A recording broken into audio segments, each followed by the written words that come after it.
Praise the Lord अजीजों, जब मैं निराशा के बारे में सोचता हूँ तो मेरे दिमाग में अन्यायपूर्वक आत्मा का विचार आता है। वह जो साहस को खत्म करता है और परमेश्वर द्वारा दिए गए आत्मविश्वास से हमें वंचित करता है। यकीनन निराशा परमेश्वर की ओर से नहीं होती है, अतः वह परमेश्वर द्वारा दी गई दूसरी भेंट है।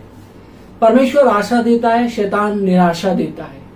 वह दोहराने वाली परीक्षाओं और उग्रता द्वारा हमें निराश करने की कोशिश करता है।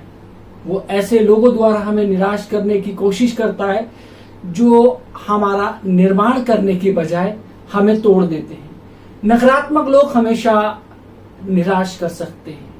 ऐसे लोगों के साथ समय ना बिताएं जो आपको फाड़ देते हैं और किसी भी दृश्य को बेहतर रूप में वर्णन करते हैं।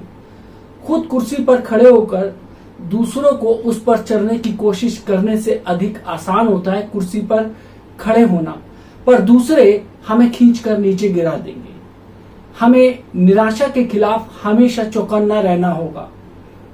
वेलिंगटन के समान अंग्रेजी सेना के प्रमुख जिन्होंने वाटरलू में नेपोलियन को मात दी थी, उनके अधीन में काम करने वाले आसान काम नहीं था। जो लोग काम करते थे, जो लोग उनके अंडर काम करते थे, वो अति बुद्धिमान लोगों की मांग करने वाला था। अपने अधीन काम करने वालों की तारीफ करते थे। फिर भी वेलिंगटन ने महसूस किया कि उसके तरीके में किसी चीज की कमी जरूर है। उसके बुढ़ापे में एक जापानी लड़की ने उससे पूछा कि क्या ऐसा कुछ है जिसे वे अलग तरीके से करना चाहेंगे यदि उन्होंने फिर से जीवन जीने का मौका मिल जाए तो। वेलिंगटन ने कुछ पल के लिए सोचा और फिर जवाब दिया। उन्होंने कहा, मैं दूसरों की ज्यादा तारीफ करूंगा। मेरे अजीजों, हम सबको प्रोत्साहन की जरूरत है। वो एक ऐसा औजार है जो हमारे आत्मविश्वास को बढ़ा देता है और साहस करता है। आत्मा या ताकत के साथ काम करने के लिए प्रोत्साहित करता है और हमारी जरूरत यही तो है। हमें ऐसे लोगों की जरूरत नहीं है जो हमें निराश करे, बल्कि हमें प्रोत्साहित करने वालों की जरूरत है। बाइबल हमें यह शिक्षा देती है कि हम एक दूसरे को प्रोत्साहित करें और नैतिक विकास करें। यदि हम देखें पहला थिस्सलुनीकियों 5 बाब और उसकी 11वीं आयत में परमेश्वर का वचन कहता है, इस कारण एक दूसरे को शांति दो और एक दूसरे की उन्नति का कारण बनो, जैसा कि तुम करते भी हो। मेरे अजीजों, क्योंकि हम सब अपनी दौड़ और लक्ष्य को पाने के दौरान कठिन परिस्थितियों का सामना करते हैं। हम सबको प्रोत्साहन की जरूरत है। जितना अधिक हमें मिलेगा, बने रहना उतना ही हमारे जीवन के अंदर सरल हो जाएगा। तनाव और निराशा में गुजरे दिनों और हफ्तों को नजरअंदाज करें। जो मुझे चाहिए था या जिसकी मुझे जरूरत है, उसे पाने का एक सबसे अच्छा तरीका है कि उनमें से कुछ को देते रहो। परमेश्वर का वचन हमें सिखाता है कि जो बोता है वही काटता है। यदि एक किसान टमाटर का बीज लगाए तो वो टमाटर की फसल पाएगा। यदि हम दूसरों को दिलों में प्रोत्साहन का पौधा लगाएंगे तो हम खुद के जीवन में प्रोत्साहन की उपज उगाएंगे। जब हम दूसरों के लिए किसी काम को संभव करेंगे, परमेश्वर हमारे कामों को सफल करेगा। क्या आपने कभी खुद को ये आशा करते हुए पाया है कि काश आपको अधिक प्रोत्साहन मिलता? शायद आपके परिवार या आपके दोस्त या फिर आपके बॉस को कितनी बार आप दूसरों को प्रोत्साहित करते हुए देखते हैं या आप उन लोगों को प्रोत्साहित करते हैं। यदि आप इस बात से निश्चित नहीं है तो अभी से अतिरिक्त प्रयास करना शुरू कर दीजिए। आप एक जरिया बन सकते हैं जिसका उपयोग परमेश्वर कुछ लोगों की सफलता की ओर आत्मविश्वास में बढ़ते रहने में उपयोग कर सके, ताकि वे हार ना मान जाए। क्या आपको पता है कि पवित्र आत्मा को प्रोत्साहक भी कहा जाता है? यूनानी शब्द पारक्लीटोस का अनुवाद पवित्र आत्मा शब्द में किया गया है और उसकी परिभाषा में चैन देने वाला, नैतिक विकास करने वाला और प्रोत्साहित करने वाला भी शामिल है। पवित्र आत्मा के जरिए यीशु ने आराम देने वाले, मदद करने वाले, ताकत देने वालों को भेजा है और उसने उसे हमारे साथ करीबी संगति बनाने के लिए भेजा है, वह उनके अंदर रहता है जो प्रभु यीशु मसीह पर विश्वास करते हैं, और आप इससे अधिक उसके पास नहीं जा सकते हैं। परमेश्वर आपको अपनी पवित्र आत्मा द्वारा प्रोत्साहित करता है। वह आपसे ये कभी नहीं कहेगा कि आप जीत नहीं पाएंगे। वो कभी नहीं कहेगा कि आपकी समस्या की कोई उम्मीद नहीं बची है। मेरे अजीजों, जरूरत पड़ने पर परमेश्वर हमें सुधारता और ताड़ना देता है, पर साथ ही साथ वो हमें प्रोत्साहित भी करता है। इसी तरीके हमें भी अपने बच्चों को बड़ा करना चाहिए। वास्तविकता तो यह है कि पौलुस ने कुलसियों के लिए लिखी गई पत्री में यह लिखा था। यदि हम देखें कुलसियों 3 बाब और उसकी 21वीं आयत में लिखा है कि हे बच्चे वालों, अपने बालकों को तंग ना करो, ना हो कि उनका साहस टूट जाए। मेरे अजीजों, यदि परमेश्वर संसारिक पिता को ऐसी शिक्षा दे सकता है तो वह अपने बच्चों से भी ऐसा ही बर्ताव करेगा। इसलिए याद रखें कि जब निराशा किसी भी जरिए से आती है तो वह परमेश्वर की ओर से नहीं आती है, परंतु उसका तिरस्कार करें। और यदि उसके पास प्रोत्साहन का कोई स्रोत नहीं है तो वो करे जो दाऊद ने किया था। बाइबल बताती है कि दाऊद ने खुद को प्रभु में प्रोत्साहित किया।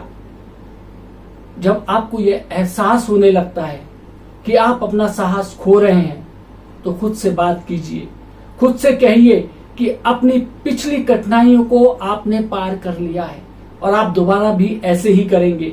खुद को बीती हुई सफलता की याद दिलाइए, आशीषों की सूची बनाइए, और जब भी आप खुद को भावनात्मक रूप से डूबा हुआ पाएंगे तो उन आशीषों को जोर से बार बार पढ़ें। मेरे अजीजों, हम उन लोगों द्वारा प्रेरित होते हैं जिनमें असाधारण साहस होता है। वो हमारे अंदर के सर्वोत्तम को बाहर लाने में मदद करता है। जब हम दूसरों की कहानियां सुनते हैं वो हमें उसी काम को करने के लिए प्रेरित और प्रोत्साहित करती हैं। मेरे अजीजों, युद्ध के समय में एक जापानी पुलिस वाला जिसके पास संपूर्ण ताकत थी, उसने कहा 3 दिन के अंदर फॉर्मोसन पहाड़ के गांव के लोगों से पुलिस थाने में जाकर मसीह लोगों के खिलाफ कसम खाने की मांग रखी गई थी। तुम मसीह को नहीं मानोगे, नहीं तो तुम्हारे हाथ पांव बांध दिए जाएंगे और उसे पत्थर से बांध दिया जाएगा और पहाड़ के ऊपर से नीचे फेंक दिया जाएगा जहां बहुत तेजी से एक नदी बहती है। आधी रात को सब मसीह लोग उस गांव के एकत्रित हुए और सोच विचार करने लगे। कुछ लोगों ने कहा कि हमें हार मार लेना चाहिए, अब मसीह में बने नहीं रह सकते, वे हमें जरूर मार डालेगा। तब एक जवान लड़का खड़ा हुआ, पर क्या तुम्हें याद नहीं जो यीशु मसीह ने कहा था कि तुम उनसे मत डरो जो सिर्फ शरीर को घात कर सकते हैं, पर उनसे डरो जो तुम्हारे शरीर और आत्मा दोनों को घात कर सकता है। यदि वे हमें मार डालते तो हमारा शरीर ही मरेगा, परंतु हमारी आत्मा तो यीशु के साथ मिल जाएगी। उन सबों ने कहा यह तो सच है। जब चुनाव किया तो सभी लोगों ने हाथ उठाया, सभी लोगों ने मौत के नाम वोट डाला। अगले दिन वो पुलिस वाला दुष्टों की तरह हंसने लगा और उसने कहा कल तुम सब मारे जाओगे। उस पुलिस वाले को मछली पकड़ने अच्छा लगता था, उसका शौक था, और वह नदी की ओर चल पड़ा। एक पत्थर पानी के बहाव की वजह से जोर से बहता हुआ उसके पैर पे लगा और उसका पैर तोड़ दिया। पहाड़ी लोग जब प्रार्थना कर रहे थे तब एक संदेश वाहक ने आकर उन्हें ये संदेश दिया कि वो इंसान कल तुम्हें मारने वाला था, वो नदी में डूबकर मर गया है। मेरे अजीजों, क्या यह कोई संयोगवश है? मुझे नहीं लगता। जब गांव वालों ने डर के बजाय वीरता को चुना, परमेश्वर पर उसके विश्वास ने छुटकारे का एक दरवाजा खोल दिया। परमेश्वर ही ऐसा करता है कि जिस नदी में दुश्मन ने उन्होंने डुबोकर मारने की कोशिश की, उसी नदी में उसकी मौत हो गई। जब हम विश्वास और आत्मविश्वास के साथ आगे बढ़ेंगे तो शैतान का वार उसी पर लौट जाएगा। मेरे जीजो, हमें धमकियों से नहीं डरना चाहिए। शैतान बुरे हादसों के होने के विचार द्वारा हमें धमकियां देकर डराना पसंद करता है। यदि हम साहस के साथ धमकियों का सामना करेंगे तो अक्सर दुश्मन पीछे हट जाएगा। बदमाश लोग सिर्फ उन्हें ही सता सकते हैं जो उनका सामना नहीं करते। चाहे किसी भी प्रकार की धमकी ही क्यों ना हो, वे हमें परमेश्वर के प्यार से जुदा नहीं कर सकती है। डर में अपना जीवन ना गुजारें। शायद आपने नौकरी से छुट्टी होने की धमकी सुनी होगी। आपका बॉस कह रहा होगा, आपका अधिकारी कह रहे होंगे कि आपको जॉब से निकाल दिया जाएगा, आपको नौकरी से निकाल दिया जाएगा, या डॉक्टर ने कोई बुरी खबर दी होगी। ये सारी बातें बदलाव का एक विषय बन सकती है, पर पल भर में परमेश्वर आपकी परिस्थितियों में बदलाव ला सकता है। आशावान रहें और आप पाएंगे कि जितना आपने सोचा वो उतना ताकतवर नहीं है। याद रखें, साहस का मतलब भय की अनुपस्थिति नहीं है, पर उसकी उपस्थिति में कुछ कर दिखाना है। जहां भय उपस्थित नहीं, वहां साहस नाम की कोई चीज भी नहीं पाई जाती। एक महान व्यक्ति भय को खुद पर प्रभुता करने नहीं देता है। वो साहस के साथ उसके चेहरे पर देखता है और परमेश्वर के साथ खड़े होकर वो उसे घूर कर गिरा देता है। मेरे अजीजों, पॉल चिकागो के उपनगर में रहते हैं।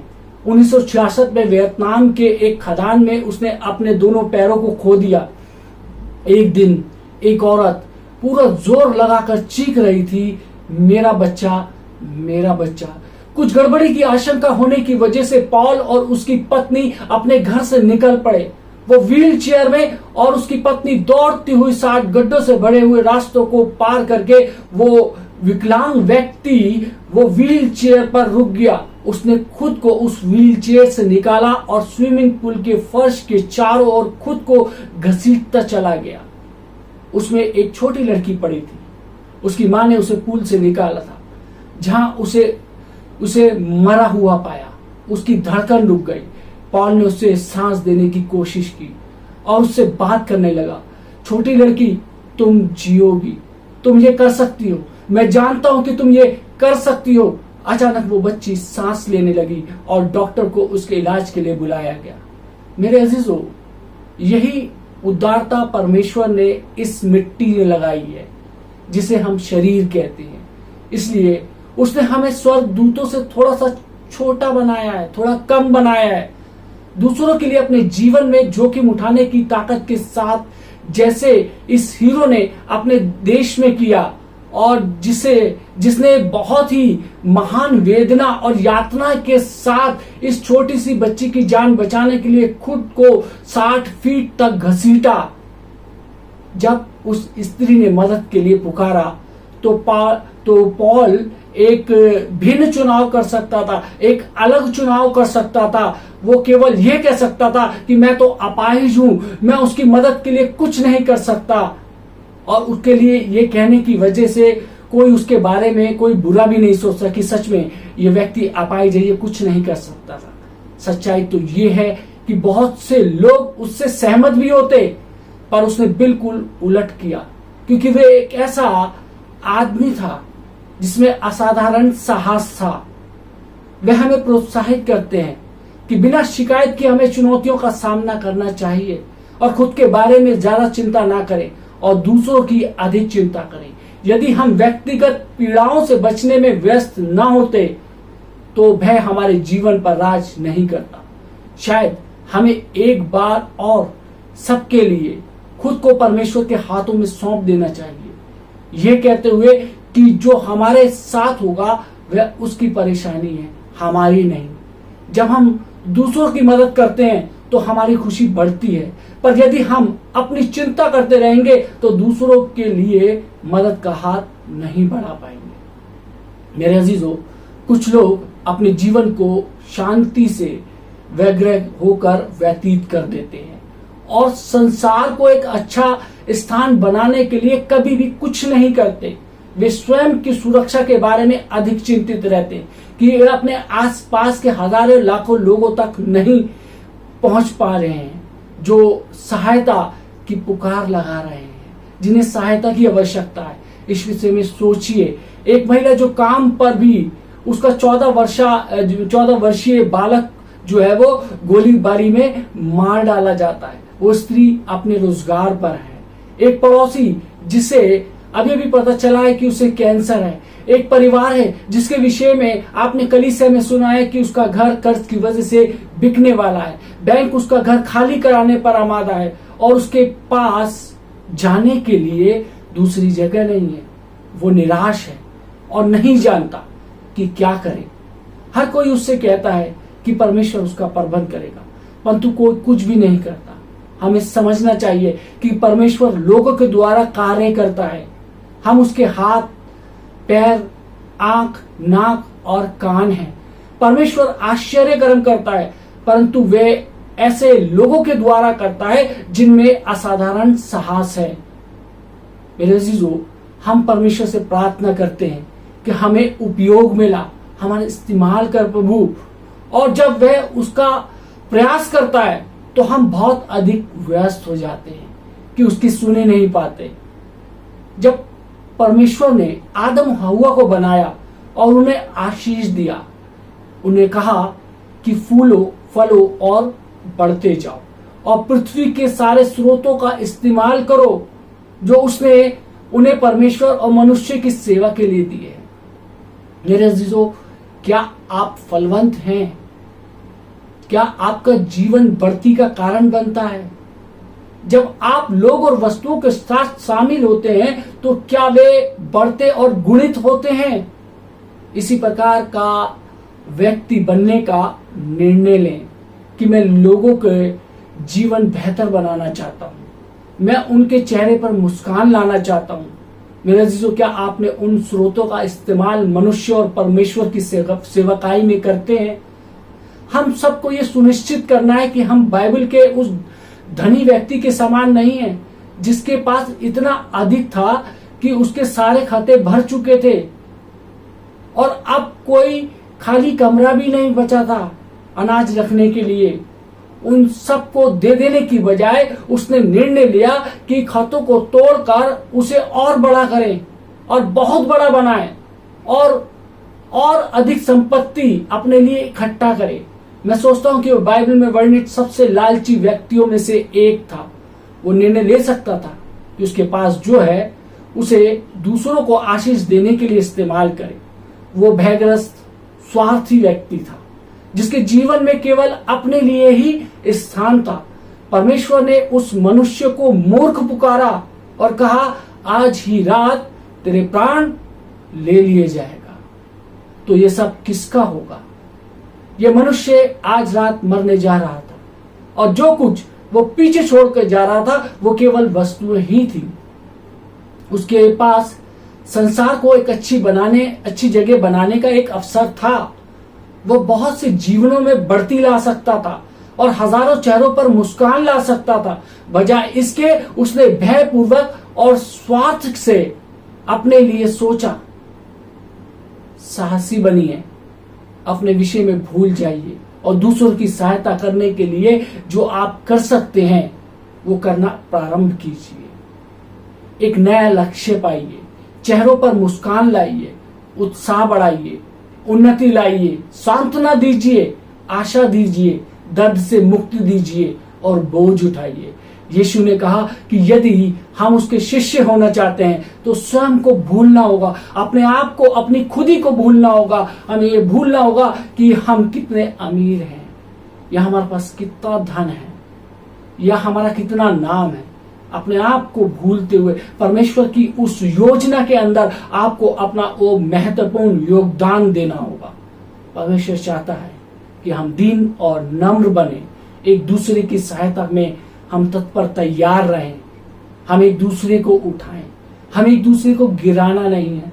हमें इस संसार के उन दबे कुचले हुए लोगों को उठाना है। परमेश्वर ने हमारे को इस संसार में इसीलिए भेजा है जो गरीब हैं, जो ऐसे हैं, बेसहारा हैं, जो अपने आप कुछ काम नहीं कर सकते हैं। हमें ऐसे लोगों की मदद करनी चाहिए। परमेश्वर आपको अपने कामों के लिए इस्तेमाल करना चाहता है। वो खुद उतर कर नहीं आएगा, वो आपके द्वारा काम कराएगा ताकि परमेश्वर की महिमा हो। परमेश्वर आप सबको आशीष दे। आमीन। आइए हम दुआ मांगे। महान सामर्थी पिता परमेश्वर, धन्यवाद देते हैं आज के सुंदर वचन के लिए। परमेश्वर प्रभु यीशु मसीह, हमने सीखा कि खुदावंद प्रभु यीशु मसीह हमने साहसी बनना है। प्रभु जी, शैतान हमारे को डरपोक और निकम्मा बनाना चाहता है, लेकिन परमेश्वर तेरा वचन हमारे को साहसी बनाना चाहता है और उदार बनाना चाहता है, ताकि हम दूसरे लोगों की मदद कर सके जो किसी भी परेशानी में, किसी भी तकलीफ में है परमेश्वर। क्योंकि हम जानते हैं प्रभु यीशु मसीह तूने हमारे को इसीलिए भेजा है, हम एक दूसरे का भार उठाएं, एक दूसरे का बोझ उठाएं, एक दूसरे की मदद करें। प्रभु हमारे को परमेश्वर तू सामर्थ देना, ताकत देना, हम अपने आसपास और इर्द गिर्द देखने वाले हो सके ऐसे कौन से लोग हैं जिनको हमारी जरूरत है। और परमेश्वर हम बिना स्वार्थ के निस्वार्थ लोगों की सेवा करने पाए। प्रभु जी जितने लोगों ने प्रभु जी आज का वचन सुना है परमेश्वर, जो वचन इनके लिए आशीष का कारण हो सके परमेश्वर, आए खुदा दुआ करते हैं इनके परिवारों पे प्रभु जी आपकी आशीष यीशु मसीह के नाम से मांगते हैं, आमीन।